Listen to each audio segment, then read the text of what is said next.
मी जंगलातला पक्षी विचारतोय. जंगलामध्ये पण एक कोंबडा असतो. आता दोन कोंबड्यांचे मी आवाज तुम्हाला ऐकवणार आहे. ठीक आहे. पहिला कोंबडा हा जंगलातला कोंबडा, तर पहिला कोंबडा हा गावातला कोंबडा. गावातला कोंबडा आवाज काढतो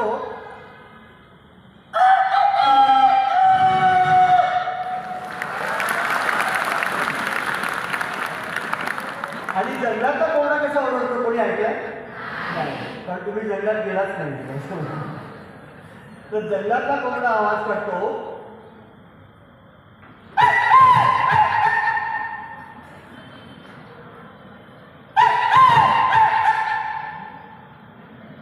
असा आवाज काढतो जंगलातला कोंबडा. आपल्या दारावरती बेल असते बरं का, ती बेल दाबली की एक आवाज येतो.